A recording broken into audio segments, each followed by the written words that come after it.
Welcome back, folks, to #AskGSM, the weekly Monday mailbag video where I answer your questions from Facebook, Twitter, and YouTube right here in this video forum. Final episode of 2014 here today. It's been a great year for #AskGSM, and I have to thank all of you for all your continuous support. I'll be thanking you all throughout the entire video, and especially at the end. But in the meantime and in between time, though, just a little disclaimer, I do this from time to time, especially in the last few videos. I definitely did it last week, but if I forget your question, I apologize.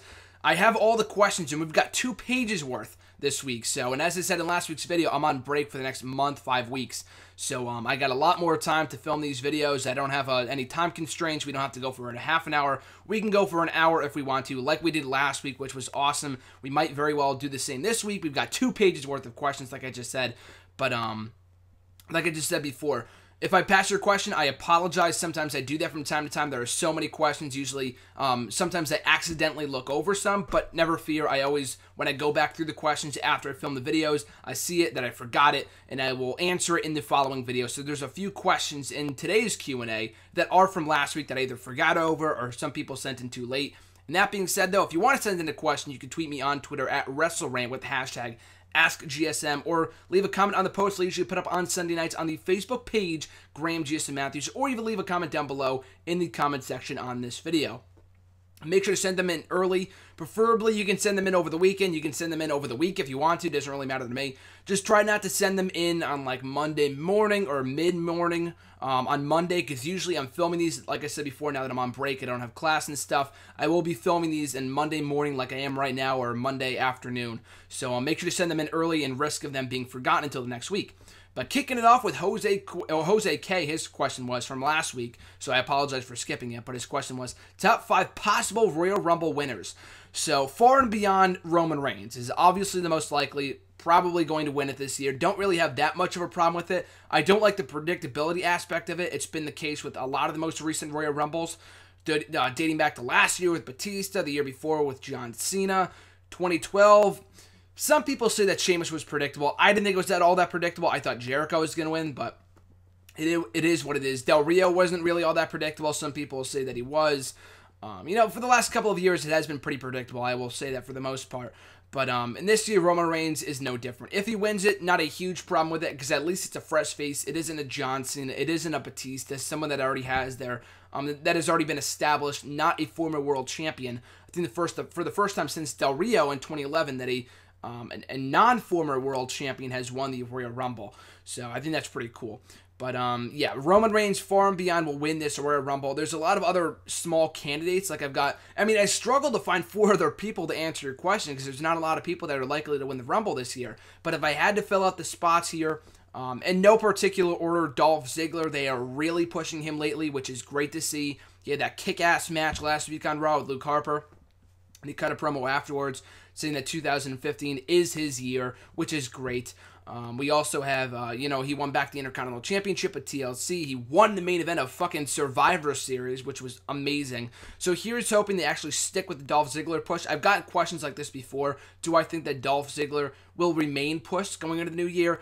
Only time will tell. I'm no psychic, neither are you. We can only speculate here. But I would love to think so. They are really pushing him lately, more over than they have his entire career. So I'm really hoping that 2015 will indeed be his year, and it could kick off with a Royal Rumble win. I'm not going to rule it out, but it's not all that likely. But he is one of the candidates. Daniel Bryan, I know he is not a likely candidate whatsoever. Someone asked me last night on Twitter how I would book a Daniel Bryan return. I would have him return in the same match that he got screwed out of last year in the Royal Rumble, win it, go on to WrestleMania to get back that championship that he technically never lost against Brock Lesnar or whoever. John Cena, if he wins it back, that could be an amazing rematch for WrestleMania. But I don't want Brock Lesnar to lose the title. Another story for another day, but either way, though, I would have Daniel Bryan return in the Rumble. Maybe you don't have to do as predictable as number 30. It could be 29, 28, whatever. Definitely not one of the early numbers. I guess it could be an early number. Jericho returned at like number 1 a couple years ago, which with Dolph Ziggler, which was awesome. It really could go either way.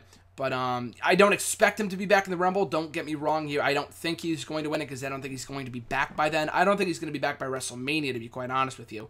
But it would be great, like out of nowhere he comes back and he wins it.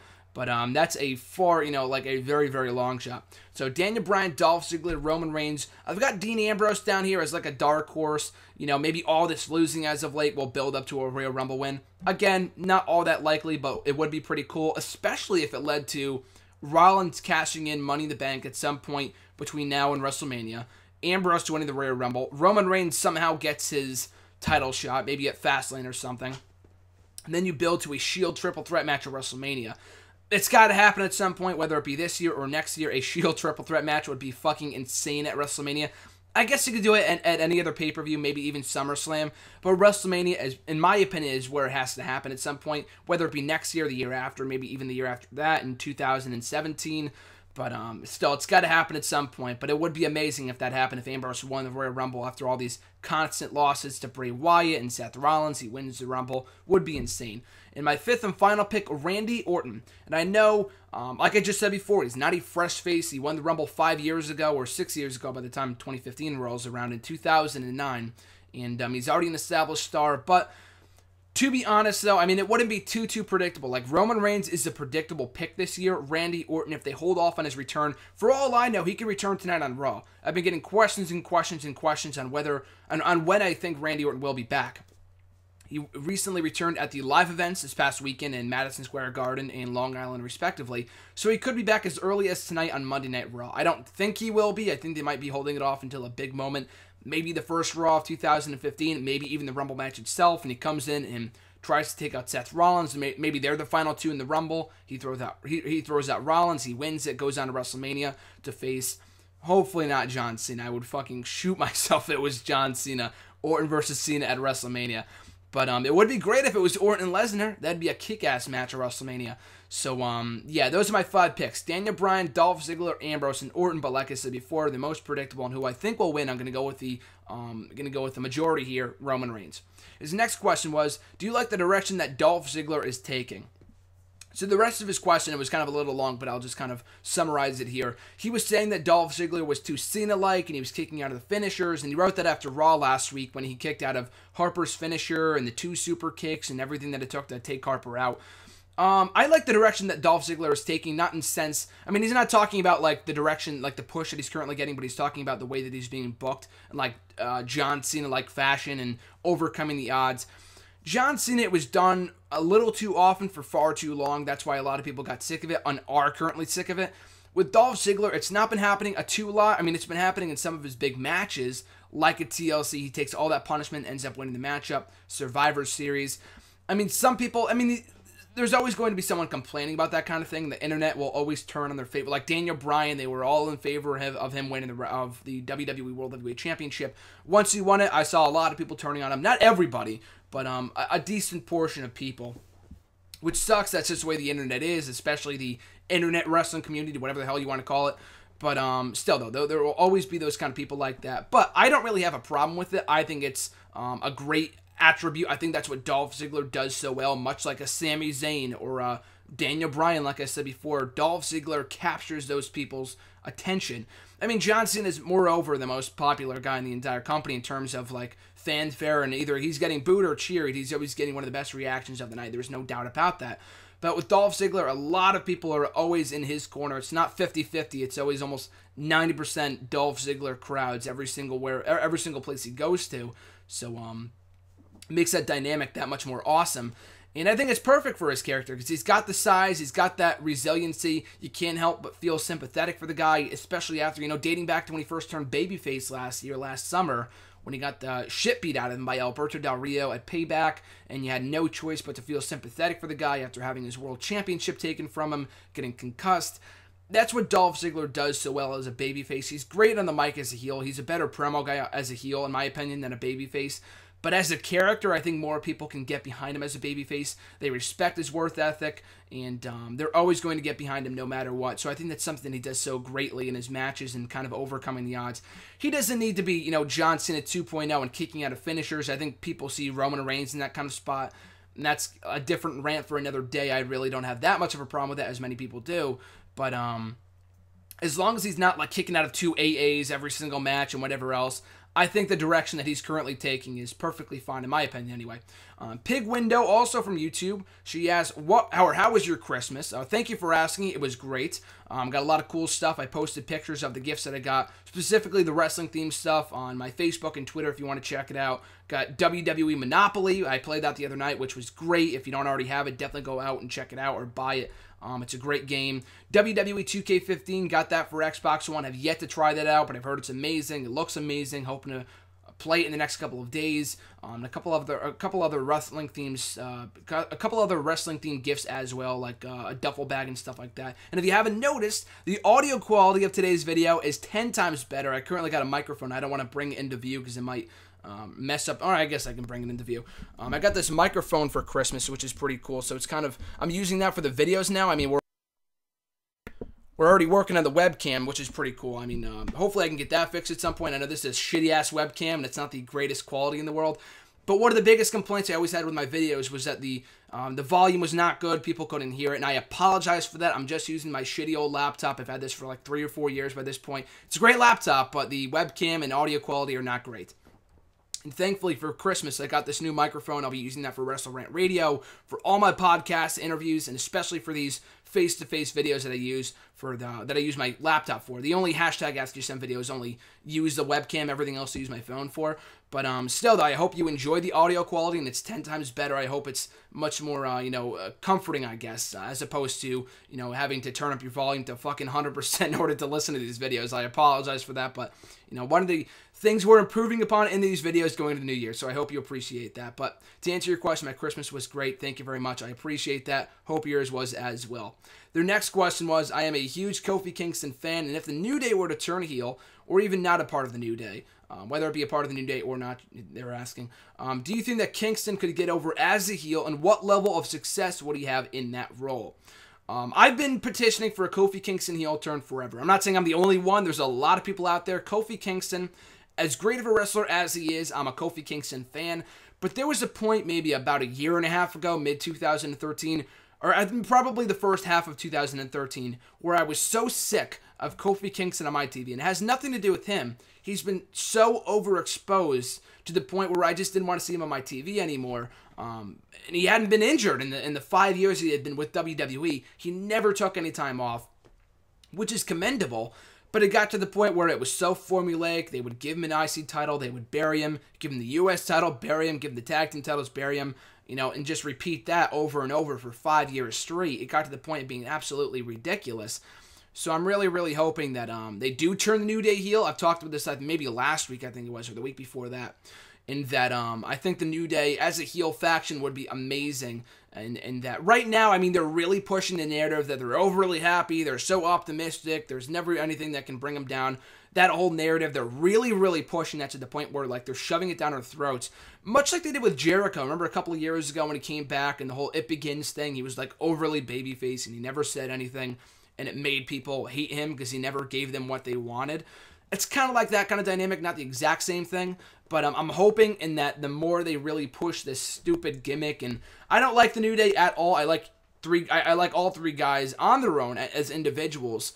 I like Xavier Woods, I like Kingston, I like Big E, but together they're a great group. Like, they could have been a great group a couple of months ago when they first teamed up as a part of the Nation of Domination, so to speak, is what people are calling it, myself included, so I'm not excluding myself from that. But a lot of people were excited for that, and then they, were off TV for a while. Fuck WWE for that, and one of the biggest epic failures of 2014. Then they come back with this dumb gimmick. It's stereotypical. It's outdated. People just don't want to see it. It's hard to get behind. No one gives a shit about it. So yes, I'm hoping that they will turn heel at some point. But even if they don't turn heel as a group, hopefully Kofi Kingston on his own will turn heel. I think even Kofi Kingston himself is open to the idea of turning heel. It's something new. It's something fresh. It's something they've never done before. And I've said this time and time again for as long as I can remember, in that if they turn him heel and it doesn't work, he sucks as a heel, then you turn him right back. It really doesn't matter. Sometimes they do that, like with R-Truth, they turn him heel. But the problem with R-Truth was that he was so fucking great as a heel, and then they thought he would make a great babyface, and it flopped. He went back to being the exact same happy-go-lucky rapping guy that he was before, which sucks. So that being said, I think Kofi Kingston as a heel would be very, very interesting, and it's something that I would love to see, absolutely, come 2015 or whenever. Hopefully sooner the better, but to answer the second part of your question, what level of success would I think he would have in that role? I think it'd be something new for him to do. I don't know if he would ever get to main event status. I don't know if I could see Kofi Kingston as world champion, but at least he could try to get back to that role. I mean, he was almost there a couple years ago, or 5 years ago by this point, when he was feuding with Randy Orton. I mean, it's crazy to think it's been that long. But, you know, he was on the cusp of the main event scene 5 years ago, so he could get back to that spot if he were to change up his character a little bit in turning heel. So, Justin G, a couple of questions from Facebook. His first one was, did you feel as CM Punk needed a change in look in order for fans to like him more? I don't think so. I think, if what you're asking, I mean, there's two different ways I can kind of take this question. Did he change his look all the time so people would like him more? I don't think so. I think based off what I've heard from CM Punk himself and just kind of inferencing here, you know, he just always likes to switch things up. He never likes to come back and do the same thing over and over. Like when he came back in 2011 with Cult of Personality, he was even saying on the recent podcast, like whenever he comes back, he likes to change up a little bit. Like when he came back from injury about a year and a half ago, with the Wolverine look, the new haircut. When he turned heel, he shaved his head bald. He had this slicked hair back look for a little bit. Like, he's always changing his look. And I think it's great. Some people will say he needs one identity. I'm the kind of person that also is a fan of change. So I think it was great for CM Punk to continuously change his look and, you know, stay fresh, stay relevant. So I don't really think it was a matter of people liking him more by by him changing his look all the time. I think it was just kind of a personal choice, not really anything either that the company told him to do. I think it was just more so something that he just kind of took upon himself to do, to just kind of keep himself fresh and relevant. I'm sure the merchandising department probably didn't appreciate it, and having to change his action figures every fucking 6 months. But still, I don't really think whatever, to change his look, I don't think it was done for people to like him more. I think it was just kind of a personal option from what I've heard and seen and speculated anyway. Next question, who do you see as the ultimate jobber in NXT? CJ Parker. I think CJ Parker, I mean, I'm not going to count the local athletes, like, I don't even know what their fucking names are, like the guys that continuously job to Bull Dempsey and Baron Corbin, the Ascension. I don't really count those guys. So, if we're talking about a regular character in NXT, like a Baron Corbin and Bull Dempsey that's on the show all the time, they have an identity, people know who they are, CJ Parker. And I mean, I'm not a CJ Parker fan. I hate him. But as like a character, like I did with a lot of people, I think CJ Parker captures that perfectly. As a babyface, he was absolutely intolerable. So I think as a heel, he's perfectly fit in that role. People want to see him get his ass kicked. And so I think he's great in that role. So I think he's NXT's ultimate jobber. I can't see him getting any success as like a mid-card champion in WWE on the main roster or whatever. I think as that lovable loser like Heath Slater over on the main roster, he's perfect in that role, because I don't really see him being successful. So he doesn't have much potential, in my opinion anyway, to be anything big. So I might as well utilize him in that role where people can hate on him and want to see him get his ass kicked by all these people in NXT. His next question was, do you see a three-way rivalry between Adrian Neville, Kevin Steen, Kevin Owens, and Sami Zayn, or a one-on-one handicap rivalry? And I'm assuming you're talking about Neville and Zayn versus Owens instead of a one-on-one-on-one. So, yeah, I think it's probably a three-way rivalry more than it is a two-on-one rivalry. I know, like, Zayn and Neville are both baby faces, obviously, but I don't think the bad blood between them is all gone yet. I'm not saying they're like Neville's going to turn heel. I don't think he will, because they already have Tyson Kidd. They have Tyler Breeze. Now they have Owens as their top heels right now in NXT. So I really don't think there's any need to turn Adrian Neville. That being said, though, I would absolutely not rule out a rematch between Zayn and Neville on an upcoming episode of NXT.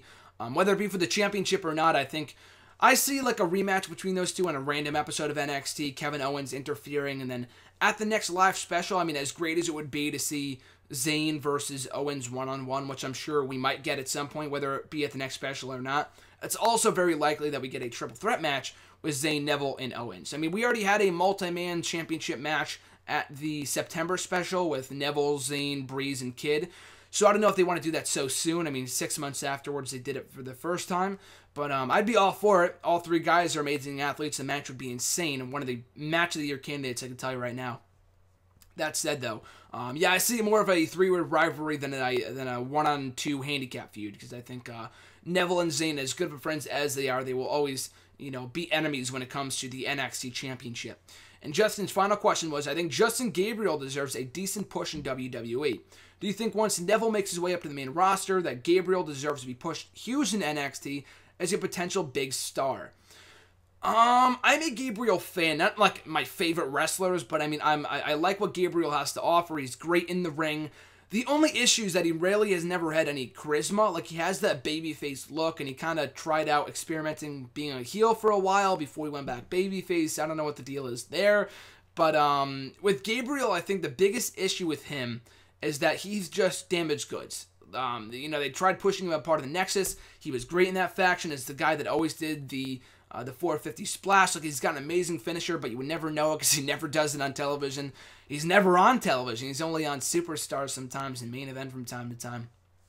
But the guy's been neglected for so long in the main roster. I can't think of the last time the guy was pushed. And I'm not thinking of that time that he briefly feuded with Cesaro over the U.S. title. I don't count that. He got one win over the guy. That doesn't really count. The last time he was actually pushed, I think, was maybe right coming out of the core. Right? When he turned babyface, he had a mini feud with Wade Barrett. That was their chance to push the guy, and they didn't. They completely wasted him, and he's been a jobber ever since. So if you're a jobber for 3 to 4 years, like, that's why Michael McGillicuddy, a.k.a. Curtis Axel, never really worked out, and someone else asked me a question about that, and I'll get to that in a minute.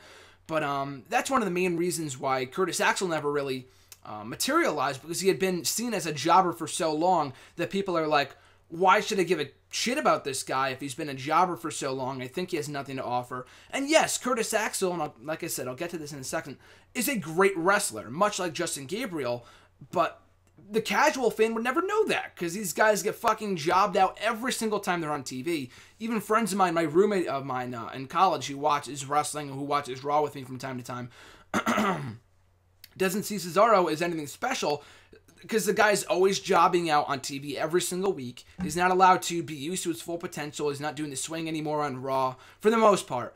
And so, like, to the casual fan, they're not going to give a shit about Antonio Cesaro, or about Justin Gabriel, or about, who's the other person I was talking about, or Michael McGillicuddy, Curtis Axel, whatever. So that's why I don't think Gabriel will ever be anything big in NXT. I mean, they really tried to, with Tyson Kidd, and they succeeded. Tyson Kidd is a rare exception to that, in that he went back to NXT, and he got a huge push, and he was great in the heel role, but he never won the NXT title. Gabriel, I don't think, needs to win the NXT title either. I mean, by February of next year, he's going to be with the WWE, or at least on the main roster, for 5 years. That's a very long time in WWE time. So, by that point, I think a lot of people might just think of him as like that guy they don't really give a shit about, no matter how hard they push him. And I see what you're getting at. Like, his Adrian Neville is a lot like Justin Gabriel. He's a spot monkey, whatever. But of course, the big difference is that Adrian Neville is better on the mic. He's actually got a character. People have a reason to care about the guy. They have an incentive to connect with him during his matches and stuff like that. I think, obviously Adrian Neville, in my opinion, is better in the ring than Justin Gabriel. But still, will he fill in that role once Neville goes up to the main roster?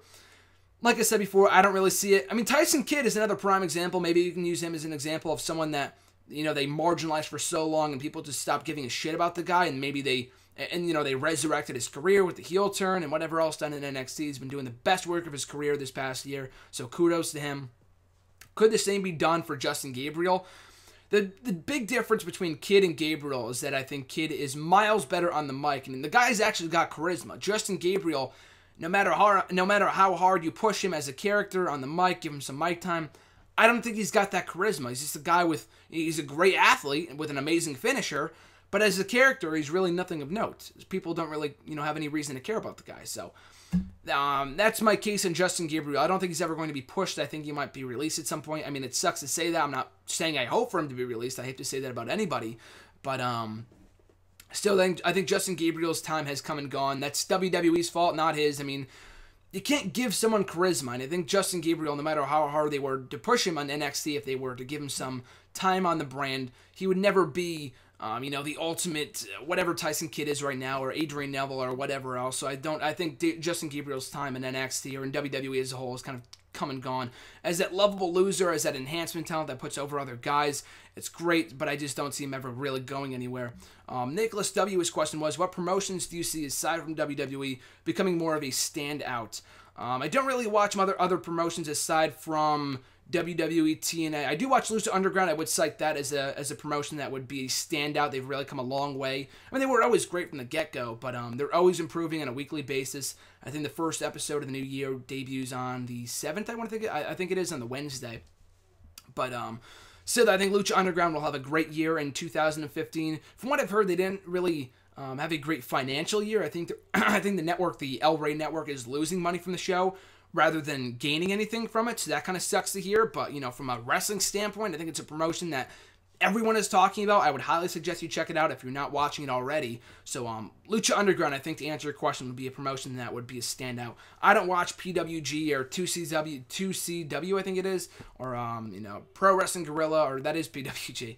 I don't know. Any of those promotions I don't really watch. I don't have the time to watch. I don't really have the desire, to be honest with you. I did watch ROH for a while, just kind of fell out of it once I went back to school a couple of months ago. But, I mean, they came a long way. They had a really good thing going down in you know, in a Ring of Honor, of course. Over the summer with the Best in the World pay-per-view, they were really on a hot streak. A lot of people were talking about them. They came a long way. Their first big pay-per-view. And then they just kind of disappeared. All their momentum just kind of, you know, just boom, it was gone. So I don't know what happened with that. But, I mean, they're doing well. It's not like they went down to the shitter or anything like that. But they just, whatever momentum they had going over the summer just kind of randomly disappeared. So I'm hoping that, you know, they kind of resurface at some point. They're doing well right now from what I hear. I just don't really watch them all that much. But, you know, still though, hopefully, I think Lucha Underground, to answer your question, is a promotion that will be a standout for months to come. Because I think a lot of people are, you know, people are always asking me, are you watching Lucha Underground? Are you watching it? Not only am I watching it, I'll hopefully be reviewing it as well on nextairwrestling.net. I'll be writing reviews of the show on a weekly basis come the 7th of January when their show returns. So I look forward to that.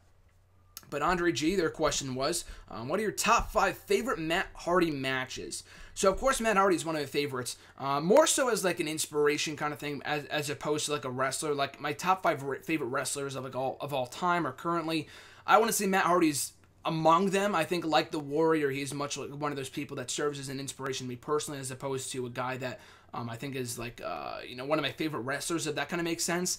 But still, I mean, Matt Hardy, from the time that I started watching in April 2008 to the time that he left WWE in late 2010, and if we're going by that time period and not talking about like all-time stuff I watched on the network, and I'll get to that in a minute. If we're only talking about like the time that I was a fan or have been a fan for since April of 2008 to the time that he left the company, and from what I can remember, he didn't have too many memorable, like, standout matches. Like, he had a handful of great matches. Like, he had, like, I loved his match with Jeff Hardy. I've talked about this before here on the show. His match with Jeff Hardy at WrestleMania 25 I thought was great. A hidden gem on that otherwise shitty show, aside from Shawn Michaels and Undertaker, who stole the show, obviously. But his matches with Jeff over the spring of 2009 I thought were great. In TNA, I recently loved his series of matches with the Wolves and Team 3D along with his brother Jeff. Those 3-way tag team matches that I thought were stellar, especially the Full Metal Mayhem match a couple of months ago. I thought that was great. That was one of my favorite matches of Matt Hardy. His match with Bourne, which I reviewed here on the channel for Cyber Sunday 2008, cheap plug, go back and check it out. His match with McIntyre, he had a great match with Drew McIntyre in like mid-2010. I'm really reaching here, but like when I saw your question, I'm kind of going back and trying to remember like any favorite matches of mine of Matt Hardy from like the time that he was in WWE for, and he really wasn't in TNA for all that long either. Like, he had a couple of matches with AJ Styles a couple of years ago. Rey Mysterio, I mean, if we're talking about like stuff I've seen on the network, his match with Rey Mysterio from WrestleMania 19 for the Cruiserweight Championship I thought was great. His, of course, the 3-way tag team matches with Team 3D, or with the Dudley Boys and Edge and Christian from WrestleMania 17. Great match, absolutely. I would cite that as one of my favorite Matt Hardy matches. But yeah, that's only stuff from the network that I've seen. I'm trying to think of other matches on the network that I've seen from Matt Hardy. But yeah, in the time that I've been watching wrestling for, he's been on the indies for the most part. I've seen him wrestle on the indies a couple of times, so maybe those are some of my favorite matches. But like, I watched his match with the Young Bucks from a couple of months ago. I think it happened over the summer in Northeast Wrestling. Him and Jeff versus the Young Bucks. Amazing match. Go back and check it out. I think it's here on YouTube. But maybe that's one of my favorite Matt Hardy matches. It's really hard to say, but those are a few of them. But my favorite Matt Hardy match, like my single favorite match, Matt Hardy match, to answer your question, would have to be a series of matches with Jeff, specifically the one they had at WrestleMania 25, the No Holds Barred match. Thought it was excellent. His second question was, will Curtis Axel be fired in 2015? And if so, where do you think he would go? So, is it a possibility that Curtis Axel could be released in 2015? Absolutely. I mean, it sucks to say, because I think Curtis Axel, like I said earlier on in the video, is a great talent. But like with Justin Gabriel, the guy's got no charisma, and that was the biggest downfall of his during his big push in 2013. I mean, it wasn't entirely his fault. Like, I do cite his constant losses to CM Punk. Like, the guy was the Intercontinental Champion, then right after he won the belt, they completely forgot about the guy. He was a background player in the feud between Punk, Heyman, and Lesnar going into SummerSlam. He always took the fall for CM Punk. CM Punk would always beat him every single time. I don't think there was one time where Axel actually beat CM Punk in a match. So he was made out to look like a loser. So people didn't really care about him. But, yeah, the guy just doesn't have any charisma. So, I mean, I talked about this in my Push to Punish article that I wrote on him a couple of weeks ago. Back and check it out if you haven't already read it. But, a new Push to Punish article coming this Wednesday, by the way, for those of you unaware, on Cesaro. So that's going to be pretty cool. But, yeah, with Curtis Axel, like I wrote in the article, if you're given Paul Heyman as your manager and you still don't get over, then there's a problem and there's really not much hope for your future. Like I said, it sucks. I like Curtis Axel. He's a great athlete. I think he's going back to NXT, and like an upcoming episode, he's going to be facing Finn Balor, I think it is. So I don't know if they're going to try to do a Tyson Kidd with him and try to rejuvenate his career. He's got a better space in NXT than he does on the main roster, that's for sure. I haven't seen him wrestle a match on Raw or SmackDown in ages. But, yeah, I mean, I wouldn't rule it out rule it out completely. I mean, like, I never thought Ted DiBiase, the son of the $1 Million Man, would ever be released. But, it was kind of a mutual thing. Like, he wasn't doing anything. He was never on TV. And he wanted out. Like, he figured that if I'm not even doing anything, I might as well just go and pursue other endeavors in my life. And he did. And I think he's pretty successful on his own right now, running his own business and whatever else, which is great for him. I think Curtis Axel, much like Ted DiBiase, I think DiBiase had more potential than Axel did, but I do think, like DiBiase, he might as well just leave the company on his own and say, I might as well just go somewhere else, and, if I'm not doing anything on the main roster, I might as well go to, I don't think he would go to TNA. I don't see him going to, like, TNA, maybe Ring of Honor, but I think, like, Ted DiBiase or, like, even Tyler Rex, I mean, I know there's a big comparison there. Tyler Rex was not the highest guy on the card during his time with the company. But all these kind of people that I'm mentioning all went on to do other business things outside of wrestling. I could see Curtis Axel doing that. Wrestling is in his blood, but it was for Ted DiBiase too. He hasn't done anything wrestling related in a long time from what I know anyway. So, yeah, I could see Curtis Axel just kind of getting out of the wrestling world for a while. If not, I mean, do some indies, of course, and maybe do some stuff in Ring of Honor, maybe. I don't see him going to TNA. But, yeah, I just think he would probably break out of the wrestling world, just do some other stuff on the side, some business stuff like DiBiase did. But I don't want to see him get fired. I think they could use him in some role, not at the role that he was at before, not like a main eventer. But as a solid mid-carder, I think he could be great. But they just really don't have any desire to push him anymore, which sucks. But like I said before, you can't teach charisma. So I do see him potentially getting fired in 2015. Like I made a list last week in whatculture.com. Check it out. Cheap plug. But on that list, I said the top 10 people that are likely to be released in 2015. Not people I want to see get released. Always said that. But people that I think might get released in 2015. I think he was among like the top 5, I think I put. So, yeah, I think I could see him getting released in 2015. Hope it doesn't happen, but there's always a chance. JRH or Junior H, I'm not exactly sure which one it was. I think it was JRH. But their question was, what do you think will be the main event at the Extreme Rules pay-per-view next year? Hard to say, brother. It's 4 or 5 months away. I mean, even at WrestleMania, I have no idea what they're going to be doing at Fastlane in 2 months, much less Extreme Rules in 4 or 5 months. But all I do know is that Extreme Rules will be held in Chicago for the second time in a few years. It was at Chicago back in 2012. Amazing event. Hopefully it will either meet those same expectations of being the same as amazing show as Extreme Rules was, or, even supersede them, because I thought that was an amazing show. Chicago's always a great crowd, so he was hoping they can, put on a great event like they did back in 2012. So I have no idea what the main event's going to be. Probably a rematch from WrestleMania. If it was Lesnar Reigns, I don't see them having a rematch at Extreme Rules because I think Lesnar is leaving, from what I speculate anyway. But, only time will tell. I really have no idea. Only time will tell in terms of how that goes. Moving on to the Twitter questions, though. At Brad Burdar, his question was, and this was from last week, so I apologize for skipping over it, but what has been your favorite Monday Night Wars documentary? So I've seen them all to date. I mean, I think they're reaching the end. I'm not exactly sure. There's been a fucking lot of them. The Eric Bischoff one recently I thought was good. But my top 3 favorite, Jericho's was also an honorable mention. I enjoyed the NWO one. Most of it was stuff we already knew. There was some stuff that was kind of new to me, but as a huge NWO fan, I enjoyed that one. Kind of the same old, same old. They've really beat the NWO into the ground on the WWE Network and talking about it and whatever else. But it was one of the first ones, and I enjoyed it. The Click one that aired recently, I thought was great. A lot of backstage stuff that I did not know before, because a lot of this stuff in the Monday Night Wars documentary, I enjoy watching it. I watch every single one, like I said before. But a lot of it is shit that we already knew, for the most part, just being said by other people. But there are those, like, brief moments in these documentaries of stuff, like these snippets. I'm not saying I know everything, but I mean, even, like, the most casual fans would know the stuff they're talking about in these videos, because they talk about it in every single documentary.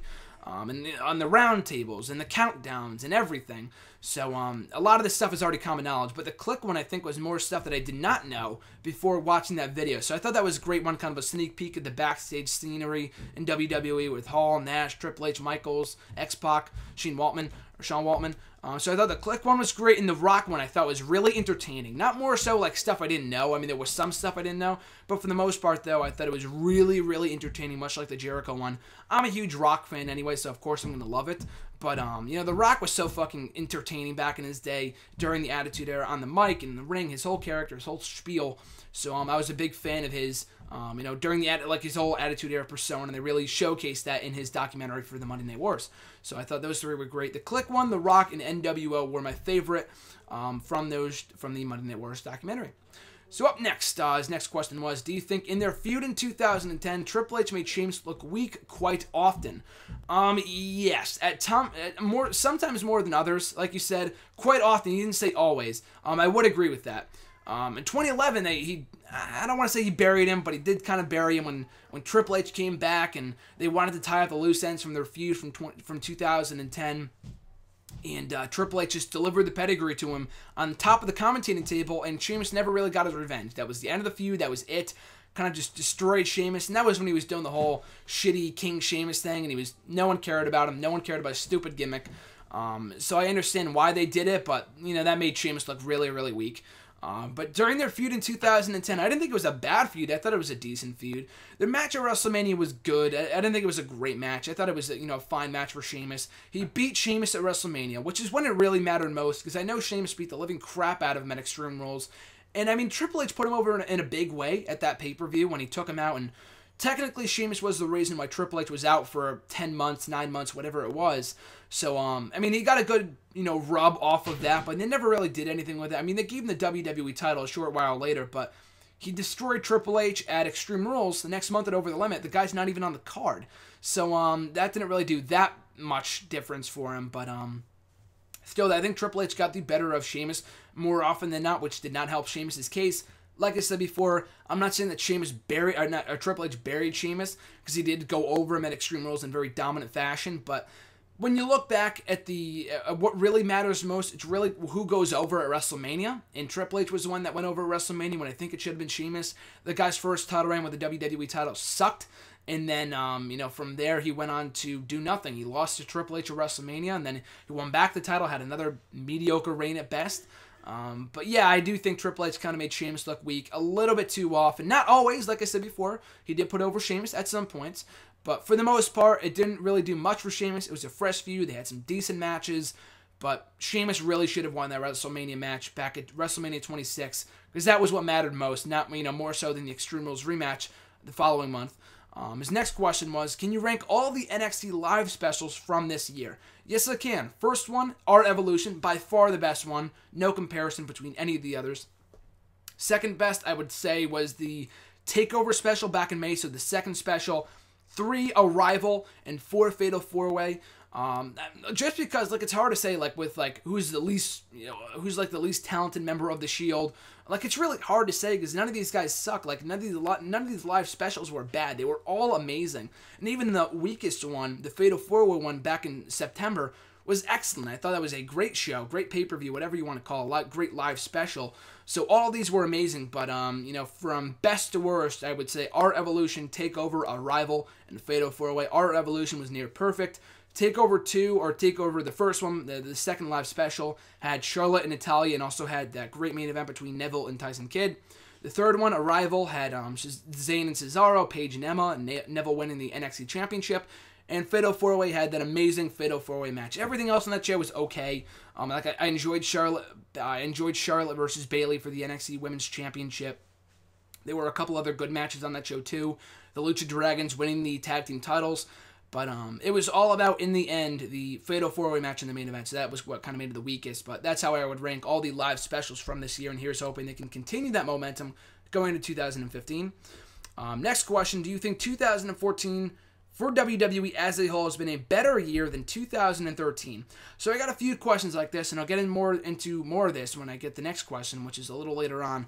But was it a better year than 2013? I don't know if I would call it better, but I would definitely call it more monumental and or historic. With CM Punk leaving, the streak ending, the breakup of the Shield and the Wyatt family, the launch of the WWE Network, the new logo, everything that went down this year. Just a historic year for WWE, a historic year. So it's definitely going to go down that way in WWE history. I don't know if it's going to go down as a great year. Like I said before, I'll get into this in a minute. But was it a better year than 2013? Hard to say. Really hard to say, because I think 2013 had more points where it was consistently good. Like, the road to WrestleMania this year was, fun at times, but not until, like, the very end when people realized that what we were getting at WrestleMania wasn't shit. Like, we weren't getting Orton Batista. We didn't find that out until, like, March. So the road to WrestleMania didn't really get good until, like, March, and that was, like, a good, solid month of TV.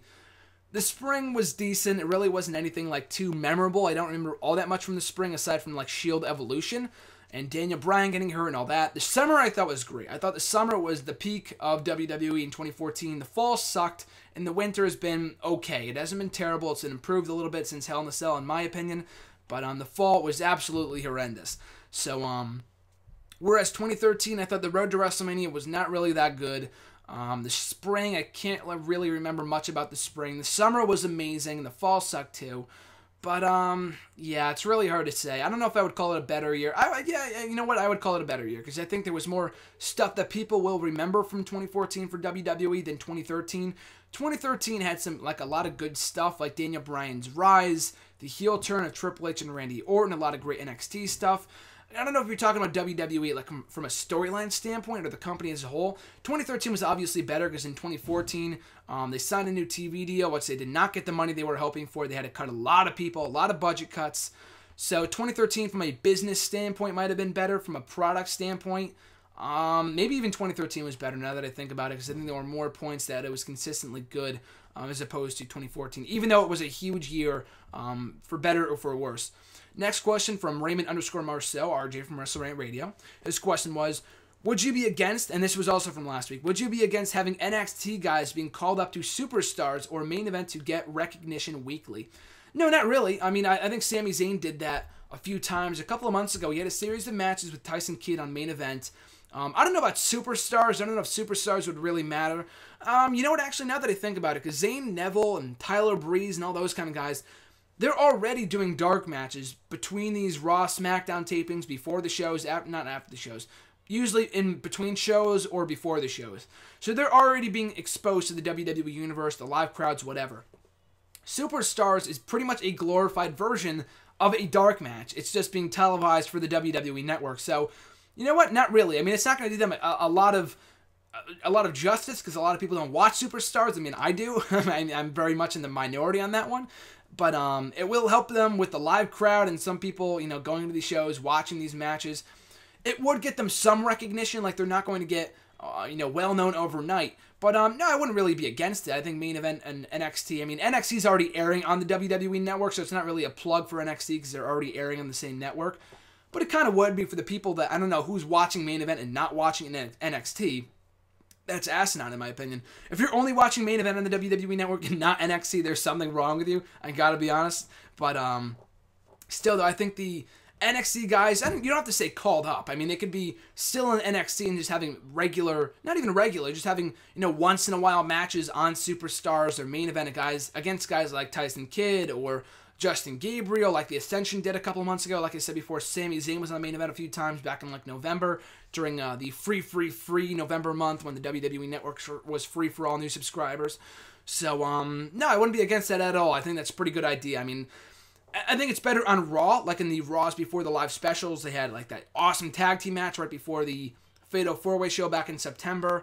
And a couple of weeks ago, they had Charlotte on Raw facing Natalya. Not the best way to book her debut, in my opinion. But still, though, I do think that Raw is a bigger platform, obviously, than main event and Superstars. But, main event in NXT, or main event in Superstars are platforms. I mean, it's better than nothing. It's better than a dark match. Not by much, but it's something.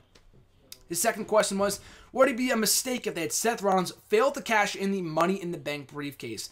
So I assume you're talking about unsuccessfully. I don't know if you're talking about like he doesn't cash in at all and it just kind of deems like null and void, or if he doesn't, if he cashes in and loses. I do think that would be a mistake.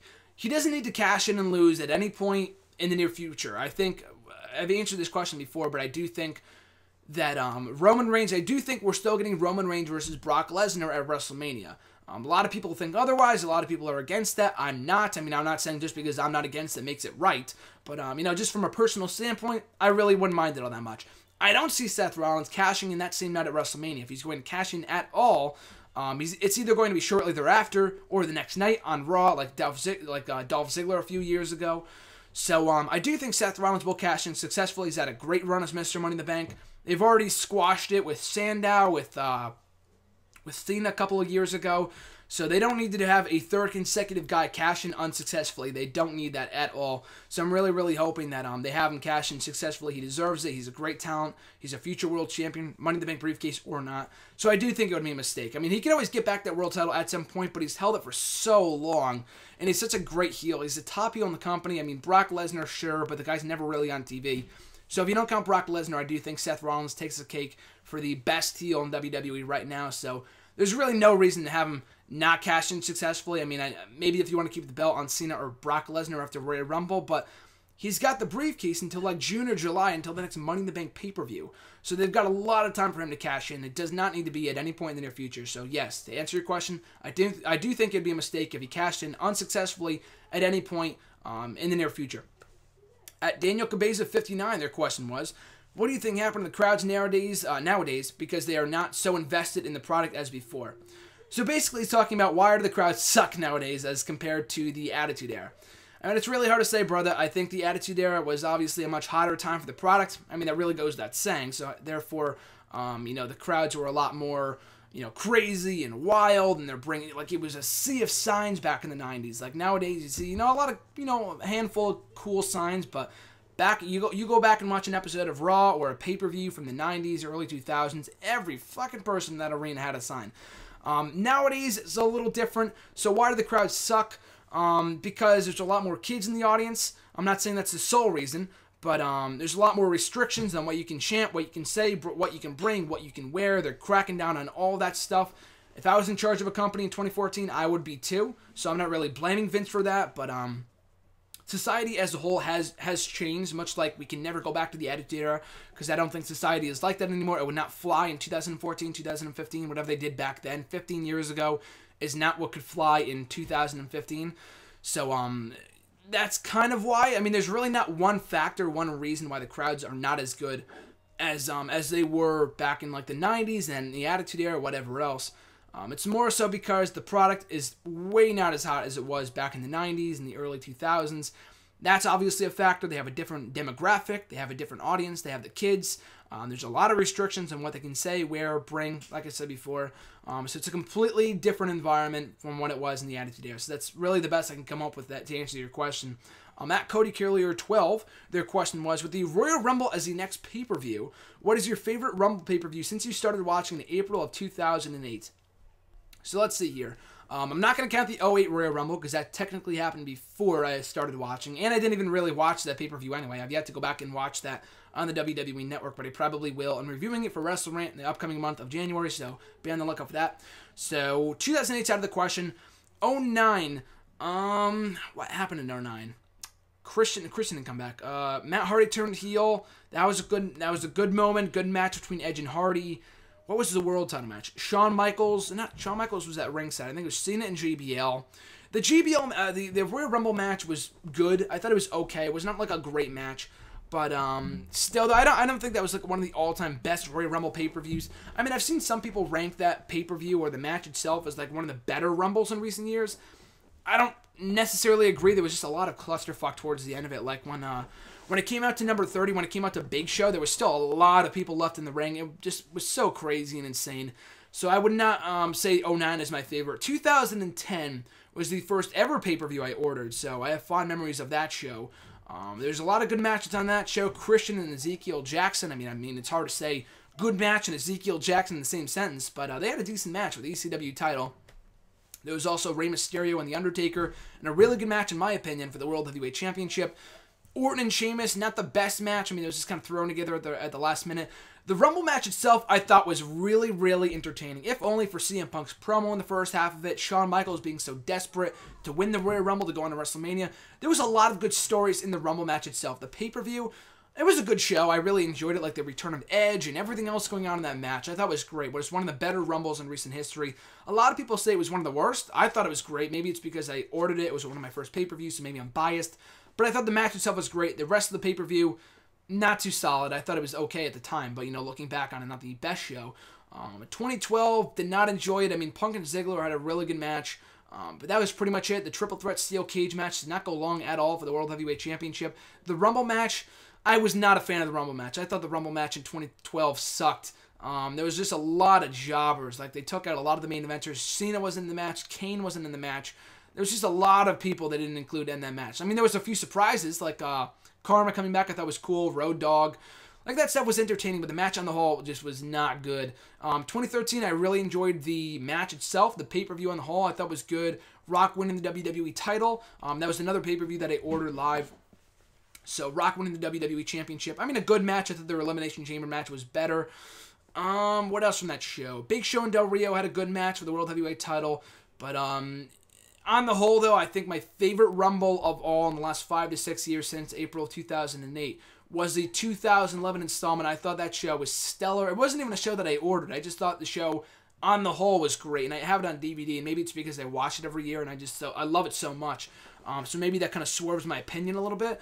But I thought the show itself was great. Edge and Dolph Ziggler kicking off the show with a hell of a World Heavyweight Championship match. And that was definitely the night that Dolph Ziggler came onto his own as a guy that you could see as a future World Heavyweight Champion. He would technically win that belt a couple of weeks later, but a lot of people don't really count it. I don't blame them. But that was a great matchup. Also on that show, The Miz and Randy Orton having a pretty good matchup. CM Punk costing Orton the matchup, kind of kickstarting that feud. What else happened on that night? Eve Torres winning the Divas Championship. No one gave a shit about it, but it is what it is. The match itself I thought was amazing. I thought the 40-man Royal Rumble match, and a lot of people are not a fan of bringing that back. I am. I understand why some people wouldn't want to bring it back. It's too long. It's whatever.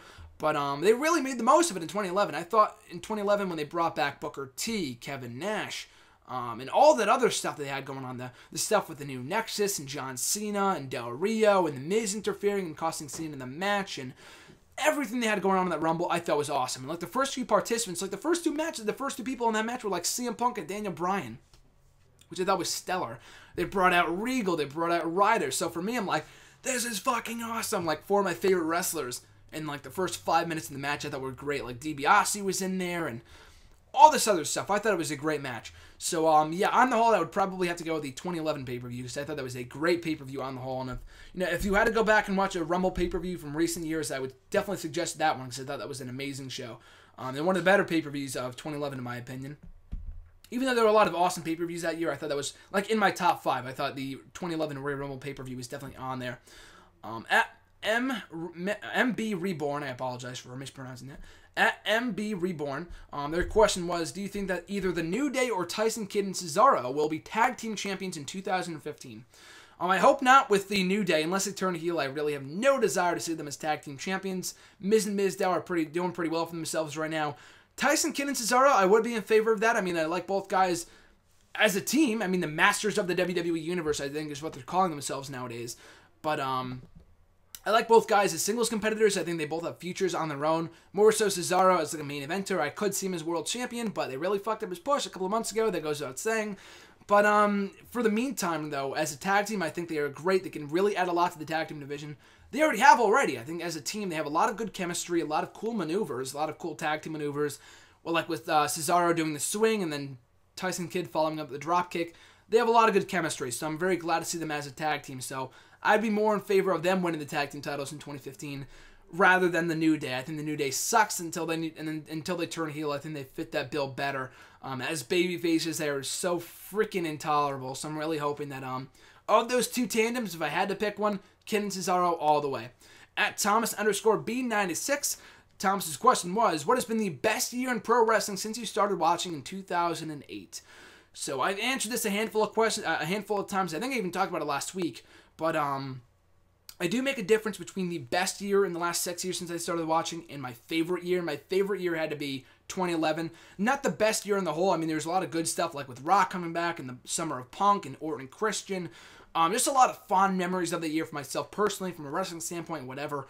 So, more so 2011 was my favorite year. Was it the best year since I started watching? I don't think so. I mean, there was a lot, like that summer was amazing, but the fall sucked for the most part. The road to WrestleMania was entertaining, but everything else after that was not good.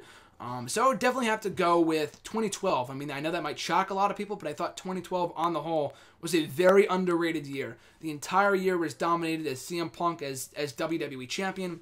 We had Team Hell No that year, Daniel Bryan's rise to become a World Heavyweight Champion. A lot of cool stuff in 2012 that I really, really enjoyed. So I would probably have to go with 2012 on that one. The awesome feud between Bryan and CM Punk, CM Punk's heel turn, a lot of CM Punk related stuff, but 2012 on the whole, though, I thought was a great year and definitely the best year since I started watching, because 2008 I thought also was a very good year. That was pretty much dominated by Michaels and Jericho, as well as Undertaker and Edge. But on the whole, though, not the most exciting or newsworthy year. 2009, not a good year. 2010, not a good year. The only thing that happened that year was the Nexus and Batista quitting. Cena and Batista, Cena and Nexus were the only things happening. And the rise of Miz and Kane getting one more world title shot, that's all fine and dandy. But for the most part, though, that year was very lackluster. Like I already talked about 2011 and 2013. I talked this earlier on in the video, but in 2013, 2014 was not a great year. I thought it was a good year. A lot of historic stuff happening, but just because it's historic does not make it a great year. And 2013, I thought was had its dull moments. The fall was terrible. The summer was great, but everything else before that, the road to WrestleMania, was not good. The spring was really not all that great. The Shield was one of the saving graces of 2013. So yeah, the best year since I started watching 2008. By far, 2012, in my opinion. His next question was, what one word would you use to describe CM Punk's run with WWE? Successful. CM Punk was very, very successful in WWE, more so than 90% of the people to grace their presence in that company in the last 5, 6, 7, 8 years. Former WWE champion, the longest reigning WWE champion in the modern era, as they like to say. Former Intercontinental champion, Tag Team champion, ECW champion, 2-time Mr. Money in the Bank, Slammy Award winner, Triple Crown champion, the fastest Triple Crown champion in WWE history. So, yeah, CM Punk easily successful. I mean, there's a lot of words that you can use to describe CM Punk's run with WWE. Maybe he would say frustrating, but for fans, we would say either epic, great, successful. So yeah, I mean, I'm not even being biased there because I know CM Punk is obviously a favorite of mine, so I'm going to say that. Of course, I'm going to say it was successful. But even if you're not the biggest CM Punk fan, you have to admit that the guy had a very successful run in WWE as world champion, as WWE champion, mid-card champion, tag team champion. The list goes on and on and on. So successful is one word that I would use to sum up CM Punk's career with WWE, as well as entertaining. At SwagZio, their question was, what was the worst match on NXT this year? Great question, because that's such a hard one to answer, because I was thinking back on the year that was 2014 for NXT, and more often than not, I mean, it's a complete 180 from the main roster. From the main roster, I can easily, answer you with at least 15 matches from 2014 that sucked for WWE on the main roster. From NXT, I couldn't even name one. I was thinking back, there was a brief feud between Xavier Woods, or was it Xavier Woods? I think it was either Xavier Woods. Yeah, it was Xavier Woods and CJ Parker. They had a match on an episode of NXT. I think it might have been the July 17th episode. It was not good. It was full of botches. It was a fucking terrible match. I think Great Khali had a match with CJ Parker at one point. That might have been this year. It might have been in 2013, but I think it was this year. That was okay. I mean, it wasn't terrible, but I mean, it was terrible compared to the quality of the other matches that we see in NXT these days. I guess the worst match in NXT this year, I would have to go with any squash from the Ascension. I mean, they faced jobbers for 2 years straight, and it got to the point that before they lost the tag team titles, it was absolutely ridiculous that they were still doing that. I mean, got to the point that everyone hated these guys. I mean, the yacht chains were entertaining, but they were squashing people week after week after week after week for 2 years straight. So, yeah, those were probably some of the worst matches of the year for me, anyway. At WWE Solid Snake, their question was, thoughts in 2014 as a whole for WWE and how they can improve their product in 2015. So I kind of already talked about this before. I thought it was a good year, historic year, more so than good or bad. A lot of stuff happening. But do I think they can improve in 2015? Absolutely. I don't think it's very a harder feat. I mean, I'd much rather have a historic year, like a newsworthy year, than a boring year with nothing happening. So I guess that does technically, in a way, make it good. But still, though, I didn't think it was a great year for WWE. Like, we had a lot of good stuff. Like I said before, the summer I thought was great. The road to WrestleMania was good at points. Like, the Royal Rumble was not good. Like, there was a lot of controversy surrounding that. The fall was not good with the Bella stuff and everything else going on. So basically, in a nutshell, I didn't think it was a great year. It was a historic year for WWE with the ending of the streak, the split of the Shield, the split of the Wyatt family, and everything else going on right now. Did not think it was the best of years for WWE, but, you know, like I said before, it's very easy for them to improve come 2015. With all the stuff they have currently lined up and everything else, with my gut feeling, I think it's going to be a great year for WWE. They may be, you know, back to bite me in the ass come December of 2015, but still, I do think they will be. They are in line for a very good year come 2015. But like you said, what can they do to improve their product in the new year? You know, just continue to build new stars. They really did a good job of that, and one of your questions kind of asked me about this, and I'll get to that in a couple minutes. But their handling of Dean Ambrose, Roman Reigns, Seth Rollins, Rusev, all those people, they did a great job of building those people up. But they need to continue to do that. They can't rely on one or two guys that carry the company. Like, they can't rely on Seth Rollins to be the only heel, the only credible, great heel in WWE. They need to continue to build up other heels. Like, they did a good job with Bray Wyatt. At some points in 2014, you know, at some points better than others. At some points, like over the summer, not too great. But for the most part, they've done well by him. Dean Ambrose has been a shining star, like I said before. Rusev, he's on the right path as long as they, you know, continue to book him, even after his undefeated streak is snapped. As long as they continue to book him well, he'll be fine. But they need to bring in new talent. They need to continue building new talent from NXT. Continue using the talent they already have, like a Dolph Ziggler, which is great, and they'll be in line for a great 2015. So continue to build new talent in the new year. Utilize the 3 hours of Raw. I mean, I'd never see them going back to 2 hours, or at least anytime soon. Never say never. But they make a lot of money off that third hour from USA Network and stuff like that. I think it was more so the network that kind of, you know, pushed them towards that 3 hour than it was WWE themselves. So I don't see them going back to 2 hours in the new year. But still, though, I do think that they can continue to make the most of those 3 hours by, you know, featuring more wrestling and you know, giving more in-ring time and kind of balancing stuff out. Less of a variety show with, like, the midgets and the comedy and Santino and the stupid celebrity guest host. Ditch all that stuff. Give us more time to, you know, feature more people on the show, but give them more in-ring time. Give us more reasons to care. Give us a reason to care about your divas, about the tag team division, which were very good. I mean, they're great down in NXT, but it doesn't translate well to the main roster. So here's hoping those are a few things they can improve on in the new year. His next question was, can you possibly see Dolph Ziggler versus Seth Rollins, with Dolph Ziggler winning the Royal Rumble, for the WWE World Heavyweight Championship at WrestleMania 31, along with Triple H versus Roman Reigns at that same event? Very interesting that you bring that up. So Sting is undoubtedly wrestling at WrestleMania 31. I think it's all a matter of whether Undertaker comes back to wrestle one more match or not. At this point, I really wouldn't mind if he hung up the boots for good. As I saw from his last picture, and I'm sure many of you saw as well, did not look as well as he did back in April. He looks like a older version of Christopher Lloyd from Back to the Future, which is pretty sad to see. He does not look well right now. So I don't know if he's coming back at all for WrestleMania, whether it be in a wrestling role or not, which is fine. If he retires, that's completely okay in my book. He doesn't owe us anything else. If he ends his career, you know, if his career ended at WrestleMania 30, then just let us know. Don't let us speculate if he's coming back or not. Just let us know he's done. Have him say it. Have WWE say it. He's done for good. And then we can just appreciate and respect his career as opposed to continue to question, will he be back for WrestleMania? Will he be back next week? Will he be back for next year's WrestleMania? Whatever. So yeah, I do think that's a possibility. So like I said before, if Undertaker comes back to wrestle Sting, okay?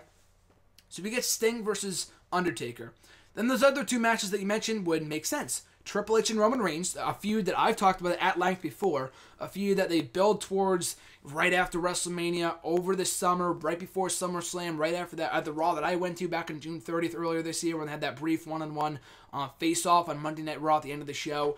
Like, that's a feud they have yet to do. Roman Reigns' injury kind of got in the way of that, of course, But still, I would love to see that be blown off at WrestleMania 31. As of right now, I do not think that Roman Reigns is ready for the WWE World Heavyweight title. If he wins it, I'd be fine with it, because at least it's a fresh face. At least it's not John Cena. That's all I can say. But still, though, I do think they should hold off a little bit until SummerSlam or next year. So Triple H versus Roman Reigns, a great way to tie up that feud, and also give Roman Reigns some more time to improve. And Seth Rollins and Dolph Ziggler, a match we've seen a handful of times over the last couple of months, due to the fact it's been overexposed.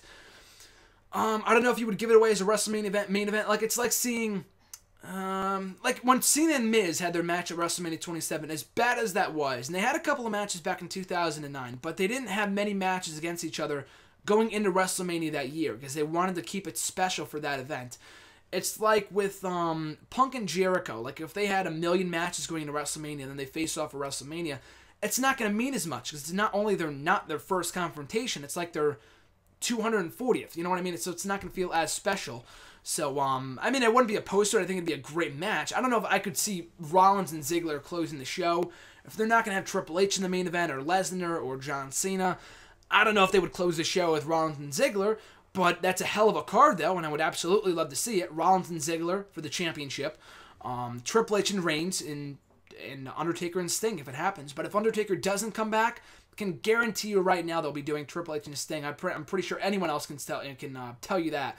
So if they do Triple H and Sting, where does that leave Roman Reigns? They do Reigns versus Lesnar for the championship, or Reigns and Cena, whatever.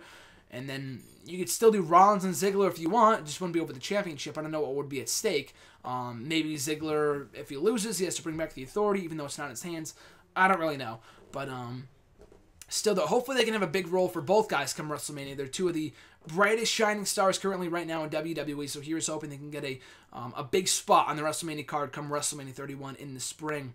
Next question was, seeing as how SmackDown vs. Raw 2007 seems to be your favorite wrestling video game, would you ever consider buying older games for the PS2, for PlayStation 2, like Just Bring It, Shut Your Mouth, and Here Comes the Pain, etc.? Kind of. I mean, the only real reason why I play SmackDown vs. Raw 07, the game on the whole, it's got a good roster. Like, I don't really love it I don't really play it for the gameplay or anything like that. I mean, I do play matches from time to time. It's all about the GM mode, people. All about that hashtag beast booking. That's really the only reason why I continue to play that game. I've been playing it for well over 5 years by this point, because it's such a great freaking game. It's got a very good roster to work with, but like I said before, I play none of the matches. I'm not really that much of a gamer these days anyway. Like, I continue to get the new video games. I just got 2K15, which I'm hoping to try out pretty soon. But still, I think for SVR 07, it's not about... It's not really more so about the roster than it is the GM mode. I think the GM mode is what really brings me in and continues to make me play. Like, it's different from WWE Universe mode and create a story and, like, the newer games. That's cool and all, but I'm not really all that technical. GM mode is so simple. And I don't see them bringing it back either, with the brand split being gone and, you know, that kind of thing. But, still, though, I do think that, come whatever next video game, they could try to resurrect it in some form or fashion. You can't do Raw versus SmackDown because the brand split has been dead for years. But, yeah, that's really the only reason why I play that game, not because of the great story mode. I mean, they have a cool story mode, but I don't play it for the story mode or the shop or whatever else is in that game. I play it for GM mode. They don't have that mode, of course. They only had it in 06, 07, and 08. They don't have it in the games that you mentioned. But I wouldn't be against trying to get those games. I've played some of them before at my friend John's house, at JohnNap17. Follow him on Twitter. Cheap plug. But yeah, some of those games are really cool. Like, I play for the gameplay, for a game that I play just for the gameplay, WWF No Mercy. I've talked this before on Twitter, on Facebook and stuff. I posted a picture of me playing it last week on the N64 No Mercy, as well as NWO versus WCW Revenge, also for the N64. Both of those games, absolute classics. And I play those for the gameplay and for the memories too. I've been playing those games even, before I started getting into wrestling. So those games I play for that. But yeah, Just Bring It, Shut Your Mouth, and Here Comes the Pain. I'll try to check them out. I'll try to buy them. I mean, they're probably at a cheap price on Amazon or something like that. So I would consider it. I would definitely consider it. I can't promise you that I'll ever buy them, because like I said before, the only reason why I play 07 is for the GM mode. Like, I like the current games for the current roster and a lot of the realism in those games, but the only real reason why I play, and I don't even play No Mercy all that often. Like, I only play it like every 5 to 6 months. It's not like I'm playing regularly like I do with SVR 07. Yeah, I would consider that, but it's not really like on my one of my top priorities. But I've heard good things about those games, some of the best video games WWE ever put out. So yeah, I would consider checking them out at some point. Their next question and their final question from at WWE Solid Snake was, what are your thoughts on WWE's handling of younger talent, and do you think that all the younger talent will finally get the spotlight and begin to main event almost every pay-per-view in the years to come? So like I mentioned before, WWE as of late has done a very good job of building up a handful of young talent, not just one guy, but a handful of guys like a Roman Reigns, a Dean Ambrose, a Seth Rollins.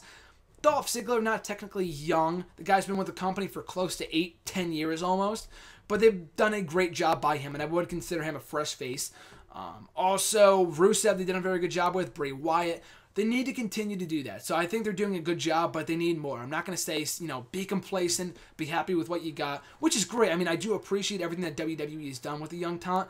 But that being said, though, they need to continue to do that in the years to come. They can't get complacent and think, okay, we have all these, bright young stars. We can stop making them here. You need to continue to produce these bright young stars, and they've got a lot of them right now in NXT. So the second part of your question, do I think they'll begin to main event almost every pay-per-view in the years to come? In the years to come, maybe. I think it's easier now with the WWE Network because they can do whatever the hell they want. They don't have to rely on buy rates or anything. Like, if we were still in the pay-per-view era, and technically we are, some people are still buying the show on pay-per-view.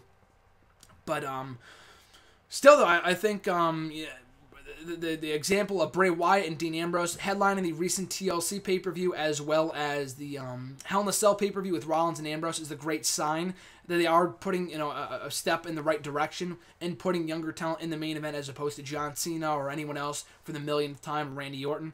So I think that's great. In the years to come, I wouldn't say like as early as 2015, like young talent in the main event every single pay-per-view. Like they need to have John Cena in there every once in a while, if not almost, most pay-per-views more often than not. But once he starts to wind down his career, which I have no idea when that will be, that could be as far down the line as 10 years from now for all we know.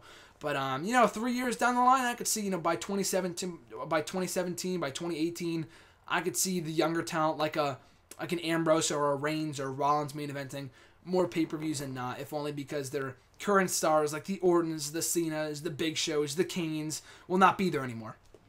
So next question comes from N. Marachi, and the final question of 2014 here on #AskGSM. Which current NXT star can you see as a future WWE champion? And I love this question because not only is the final question of the #AskGSM series of 2014, but as we approach 2015, the future in my eyes, this is a question pertaining to the future. And as a lot of these questions in today's video have to do with 2015, the future of wrestling, the future of WWE. So I love you guys for it. Thanks for all the questions. But to answer the question of at N. Marachi, which current NXT star could I see as a future world champion in WWE? Current NXT star. I was thinking like Reigns or Rollins, but we're talking NXT here. Sami Zayn. Of everyone down there right now, I think Sami Zayn has the biggest possibility, the biggest chances of winning that world championship. And I know people will point to his size and whatever else, but Daniel Bryan proved that with his connection to the crowd, that you don't need to be a giant to be WWE champion. Same thing with CM Punk, but Daniel Bryan was significantly smaller than CM Punk, so there was even less of a chance of him making that main event leap and headlining a WrestleMania for the World Championship. So if he was able to do it, I think Sami Zayn can as well. He's so over right now in NXT. I know that's different from being over on the main roster, but even when he gets there, I think people are going to love him as soon as he gets up there for his likability, for his in-ring skills, for his mic skills. He's got the full package. So I think, by the time he comes to the main roster, he will be a world champion. I'm not going to guarantee it, but I think of everyone right now in NXT, he's definitely the most likely. I can't see Adrian Neville as a world champion in WWE. But they can definitely try. I think he can get to a certain level in WWE. I don't know if he can get beyond a certain level, but he can be successful on the main roster if they don't, shit on him with a stupid Mighty Mouse gimmick, which I think is asinine. That's another rant for another day. But I'm thinking of other talent right now in NXT. Oh, and easily Finn Balor, Hideo Itami, Kevin Owens. All three of those guys, I can guarantee you, will be a world champion. Moreover, Finn Balor and Kevin Owens. I don't know about Hideo Itami because they don't like to push Japanese talent for one reason or another. I have no idea why. That's just WWE. So I don't know if he'll ever be world champion, but I can guarantee you either Finn Balor or Kevin Owens will be, or both at some point because they're both amazing. They both scream star. Like, we are superstars in NXT. So, To answer your question, Sami Zayn, Kevin Owens, and Finn Balor are 3 NXT current stars that I could see being WWE World Heavyweight Champion at some point down the line in the future. So that's the keyword of today's video, the future, as we quickly approach 2015, only days away from when I film this. And like I said before, the final hashtag AskGSM video of 2014. I very much appreciate all you guys sending in the questions. We had a great year for the show. More people are sending in questions by the week. These videos keep on getting longer and longer, so I always appreciate it, and they will continue to be this long. Well over an hour we went today. They could be this long for the next month or so. It really all depends on what happens with the next month.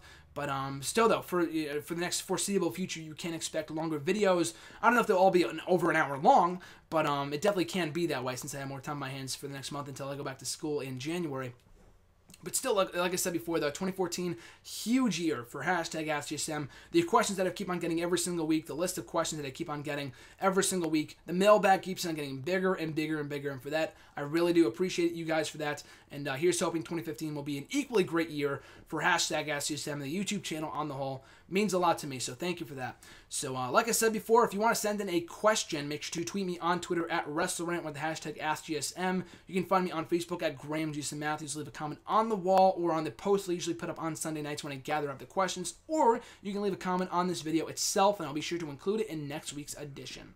So with all that being said, and I also apologize for like the brief delay between like me talking and the video. It's like a split second off. It might be the new mic I'm using, but I'll take that over the shitty quality that I was using before, so it's okay. So I hope you guys appreciate the new audio quality of the show going into the new year.